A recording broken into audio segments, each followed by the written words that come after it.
up enough.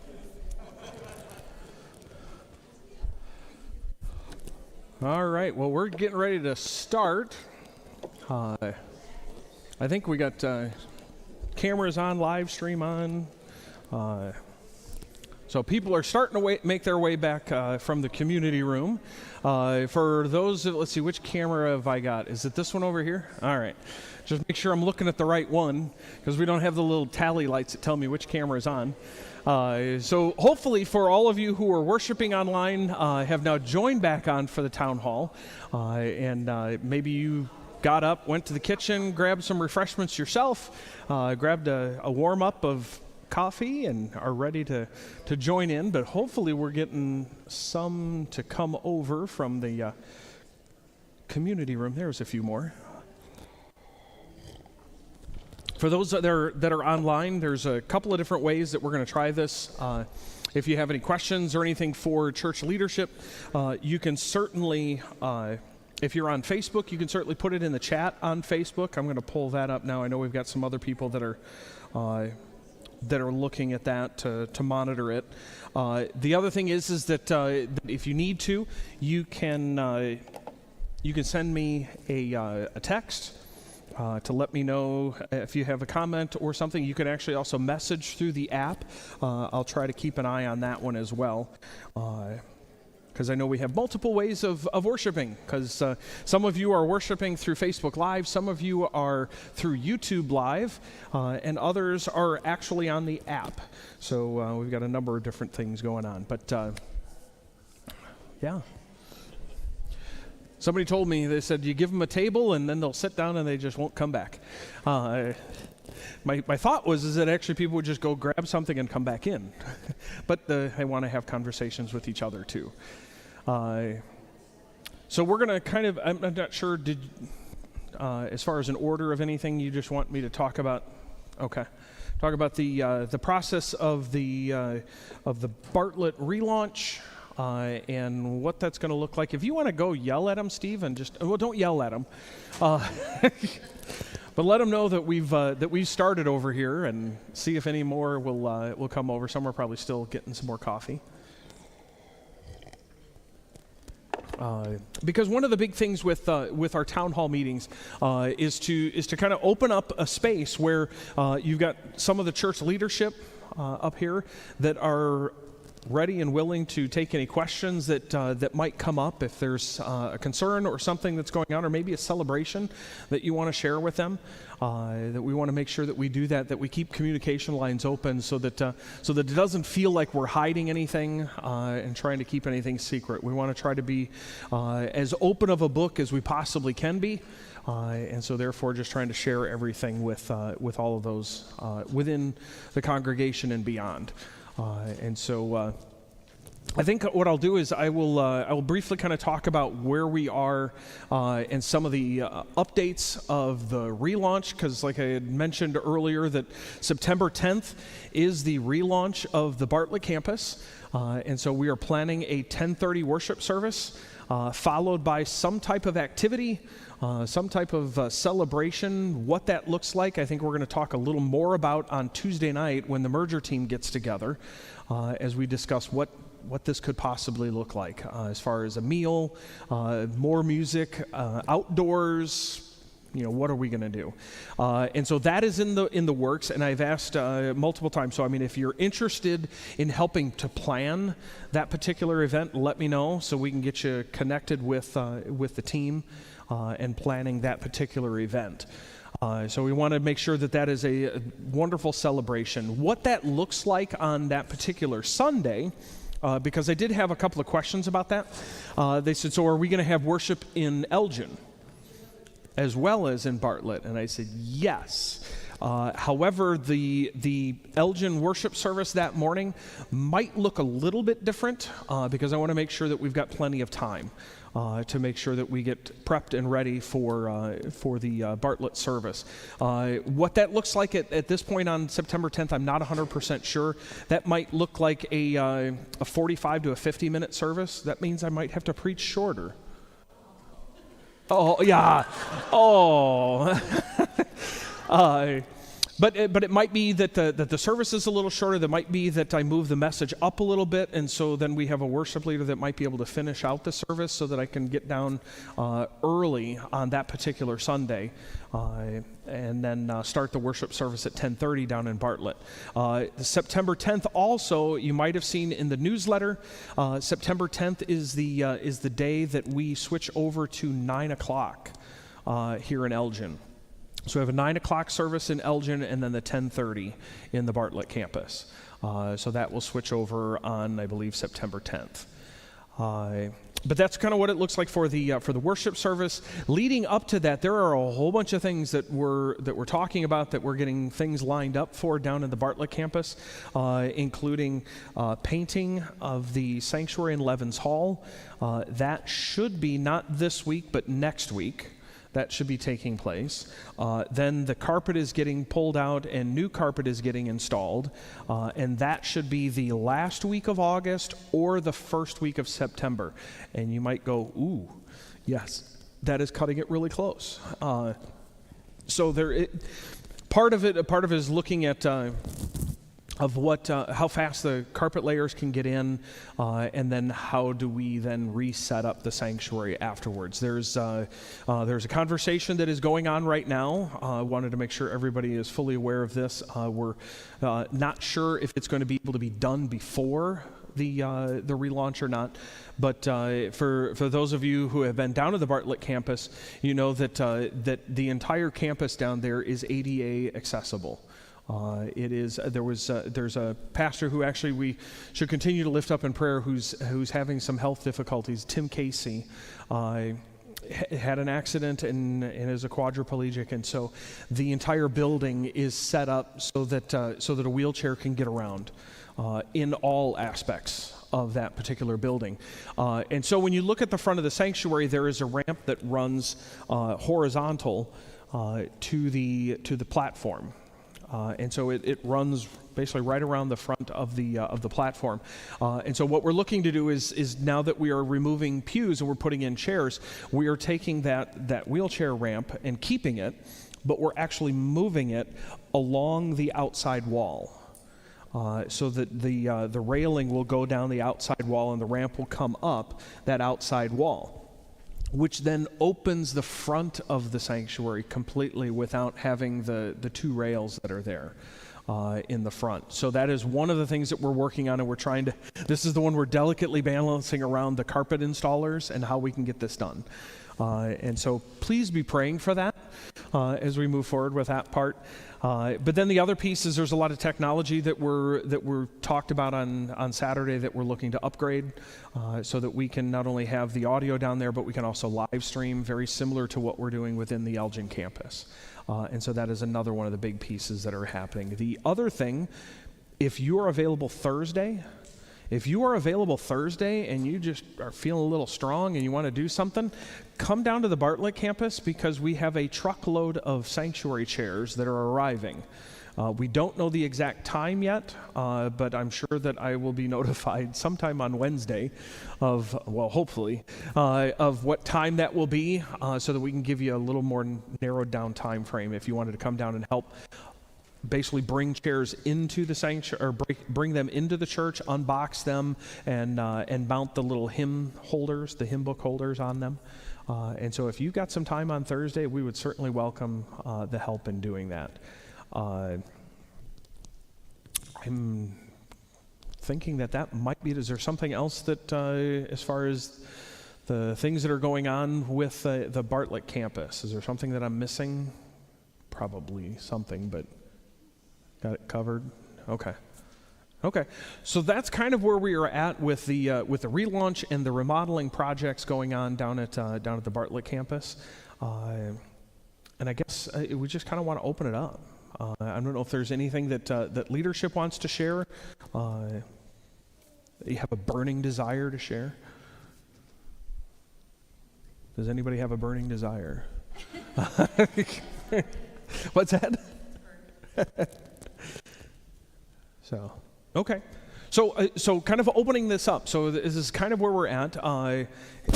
What questions, what concerns, what comments that you would have? I got to double check my comments here. that you might have for your leadership. Mm-hmm. Oop, she's got the handheld white.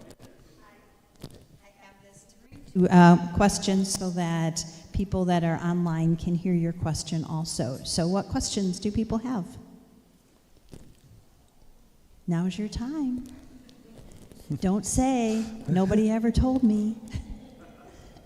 I didn't know. Your chance to ask is right now.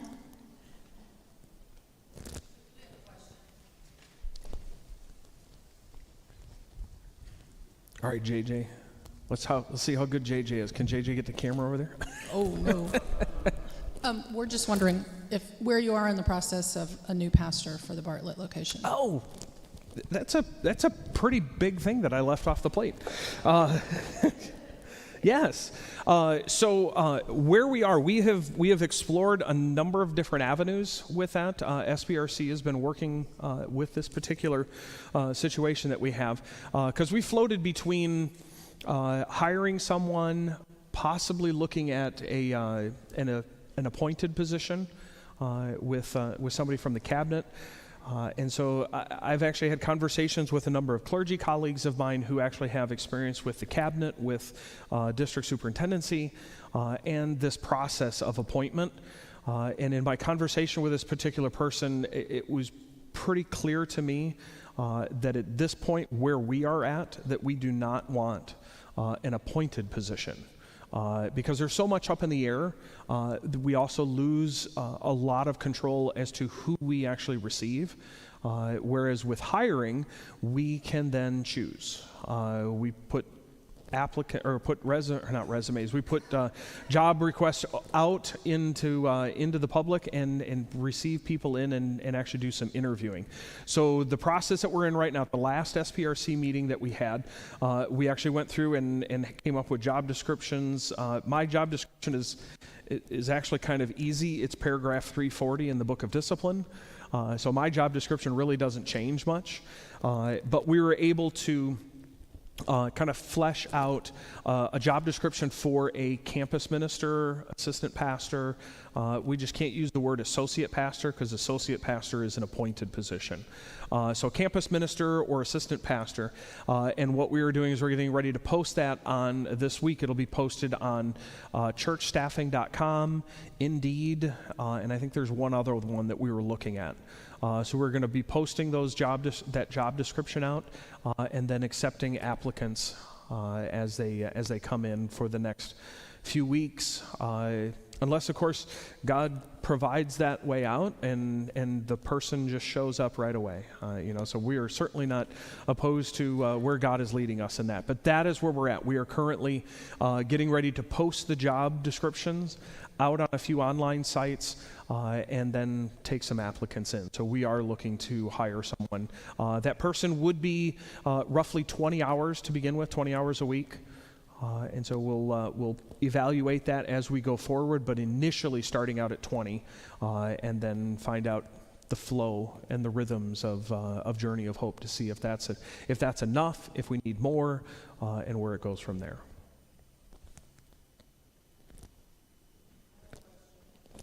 Yes. The only problem is we've got to make sure that the people at home can hear. My question is, if it so happens that we don't have somebody in place by the 10th, then what happens? So if we don't have somebody hired by September 10th, I will say this, I will pretty much guarantee at this moment in time that we're probably not going to have somebody hired by September 10th. We're trying as best we can to make that happen. But yeah, so what happens then after that? And I think there'll be a certain amount of work that I will need to try to have other people help me with. There's a couple of things that I'm working on right now to kind of offload a few things off of my plate to other people within the congregation, within our staff, to see if there's a way to streamline things, because that's going to be key for us. However, Sunday morning is obviously one of the biggest questions of what actually happens. So Sunday morning, so let's say we're unable to get somebody hired until beginning of October, the beginning of November. What does that look like for both campuses with having me trying to float between the two? And so what that looks like is it looks very fluid. The way I see this portraying predominantly I'm going to be up in the Elgin campus. However, on Sundays, since we set up the time frame, I can be here at 9, and then I can get to Bartlett by 10:30. It's almost like a 2-point charge that a number of pastors deal with. And so that's not necessarily an issue. The thing that would be fluid would be that there may be a Sunday that I'm preaching in person here in Elgin. And then there's a video sermon, the same message, the video sermon at the Bartlett campus. There may be Sundays where I am physically present in the Bartlett campus and Elgin has a video message, because I actually just gave everyone a video message only a few weeks ago and heard nothing but wonderful things. It worked really, really well. Unfortunately, the reason I did that was because I didn't find somebody to cover for me while I was actually on vacation. So I had to write a message not while I was on vacation, but prior to. But this would be something similar where I would actually have the message written, I could video record it, and then depending on the Sunday, as fluid as it is, I would be able to cover both. Because the concern that I have and the concern that many people will probably have is, okay, so you're preaching here and then you leave right away to get down to Bartlett, but then we don't spend any time with you in fellowship. And Sundays, as most of you are aware, Sundays are the day that I'm able to see most of the people of the congregation, all at one time, all in one place. And so if it is every week that I leave right at the end of worship and I'm hightailing it out of here, and usually I'm preaching a little long, so I sometimes may have to leave before worship is over, well, then I don't get fellowship time here. Likewise, down in Bartlett, if I'm showing up right at the beginning of worship or after worship has started, then I don't get fellowship time prior to worship down in Bartlett as well. And so you see the delicate balance between the two, because I don't want to leave one place in the lurch. That I want to make sure that I am present in all spaces as much as I possibly can be. And so that's kind of that's that little gray area that I'll be swimming in for a little while. But trust that's one of my emphasis is to try to make sure that I am available for all members, whether that is in the Elgin campus or in the Bartlett campus.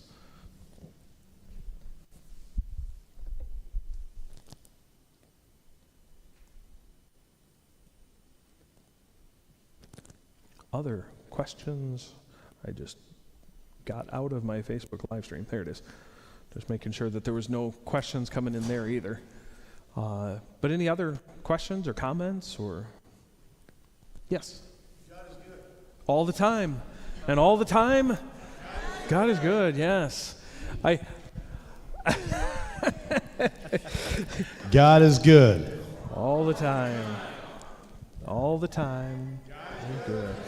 So, I'm not sure. Well, here, I'll fill in just a little bit here and just to see if there's any other questions that are bubbling up. I want to give you a little sneak preview, I guess, of what's coming up, because some people that are connected in worship and in leadership understand that I like to normally plan worship services out ahead of time.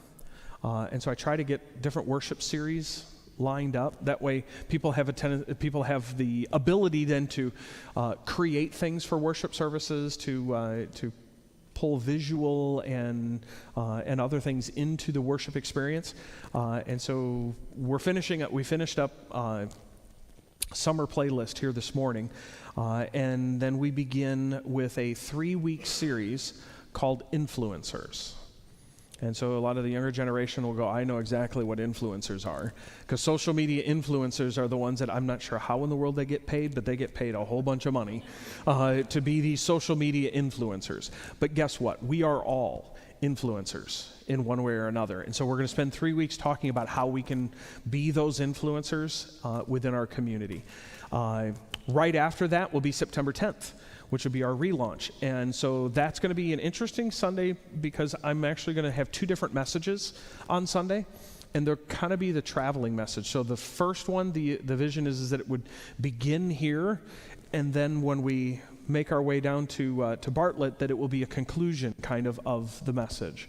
It's going to pull from the book of Haggai, a book that everybody knows inside and out. Some people go, Haggai? What is Haggai? But it's a beautiful book. It's got some really good truths, and I've preached on it here before. It's got some wonderful truths for us. Right after that begins a wonderful series called You've Got a Friend in Me. And if you know You Got a Friend in Me, you know that that's based off of the movie Toy Story. And so we're going to pull some elements of Toy Story in and talk about that for a few weeks. And then the last one that I have planned after You Got a Friend in Me is something. I just lost it. How about that? But the good thing is that technology is a wonderful thing when it works. So I can pull up my worship planner and I can actually take a look at what my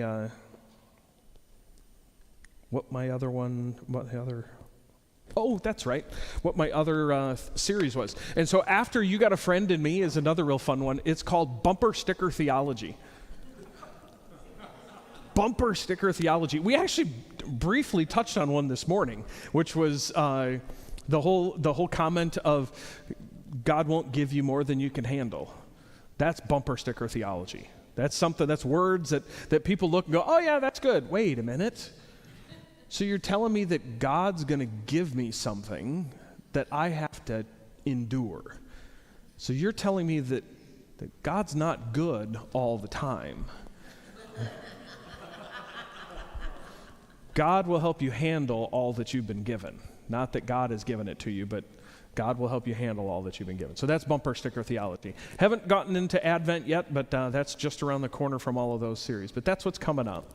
And that will be, by the way, in fact, I don't know how many people are aware of this. So here, that actually follows both campuses. So when we pull out You Got a Friend in Me, You Got a Friend in Me is here at 9 o'clock and down in Bartlett at 10:30. It is the same series running at the exact same time. So don't feel like it's like, oh, wait a minute, he's talking about all this stuff for Elgin. What does Bartlett get? It's the same series. We're doing the same thing at both locations to try to keep things similar, fluid, and somewhat easier. So when you are interviewing people, will you be asking them what they would say about You Have a Friend in Me? Yeah. That'd be the first question I ask on it. What do you say about? Yeah. Any other questions, comments, concerns? Like I said, these are, we try to do these every fifth Sunday. And I think we're going to try to move them into, Susan sent 2 questions in the YouTube chat. I haven't pulled up YouTube. Let me see if I can pull that up. But we try to have these open for everybody, so that we can share, we can learn as we go. And there we go. Repeat the date and time for the first. Actually, there is no date and time for the first joint worship because the worship services will be 9 o'clock and 10:30. So 9 o'clock in Elgin and 10:30 at the Bartlett campus. Starting on September 10th. But that's the only question that I see in the YouTube chat. Does anybody see any others?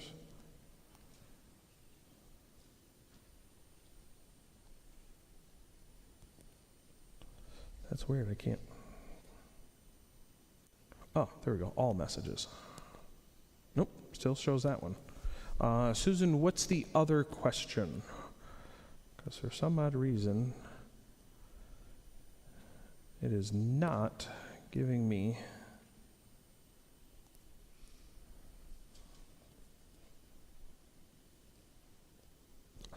Live chat has moved. This is not helping.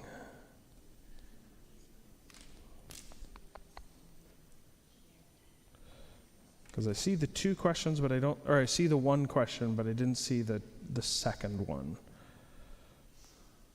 But other comments?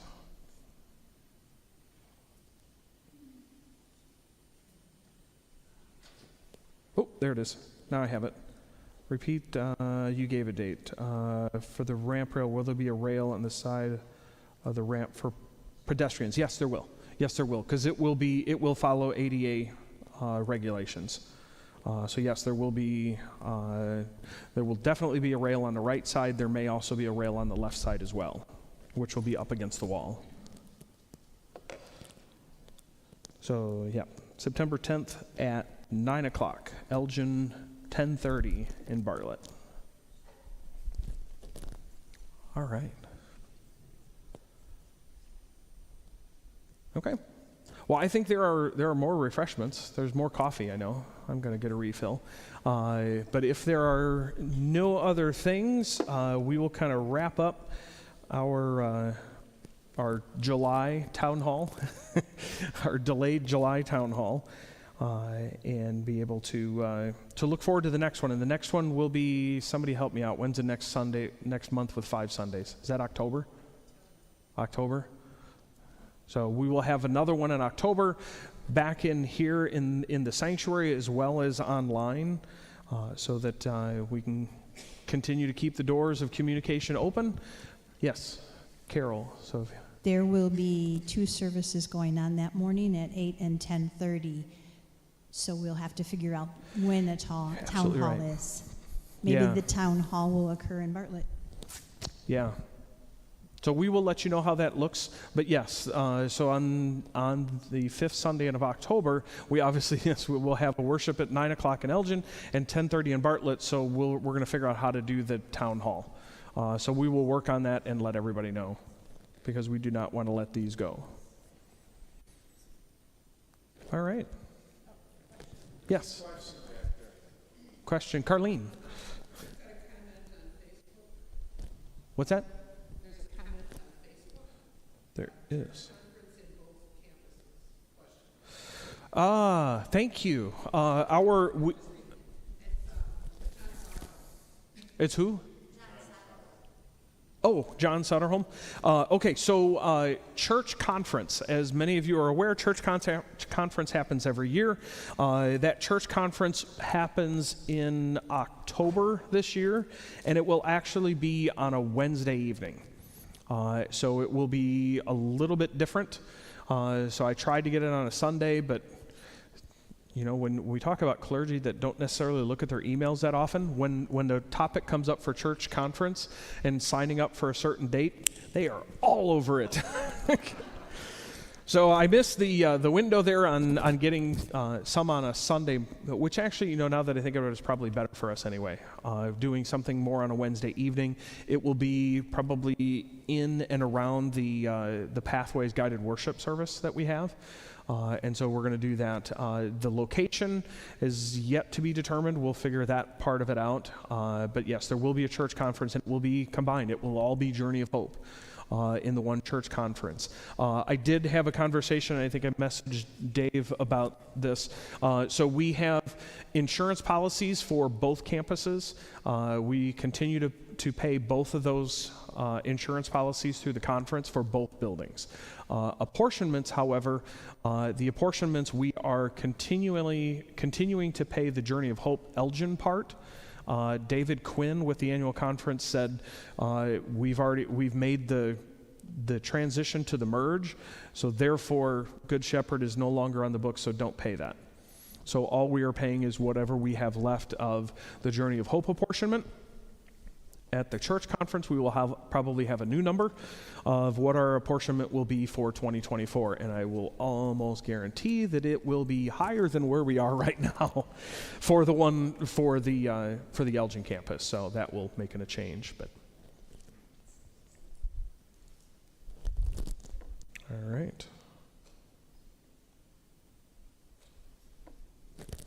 Okay. Well, thank you for coming in for Town Hall. Like I said, you can still go ahead and head next door. I'm sure there's more refreshments, and I hope that at home that you've probably got lunch prepared or are ready to go there. But certainly good to gather together with all of you. And then just as a quick thing, was the Town Hall announced? Don't see it anywhere. I'm not sure if that was, you're talking about this town hall or the next one, because I know we had mentioned it last week, and I thought we had put it in the weekly update, but I'm not 100% sure. But yes, we'll let everybody know about the next one coming up, but it will be in October. We just don't know the location and the actual time yet. So we'll let you know as soon as we have that. But thanks for coming in.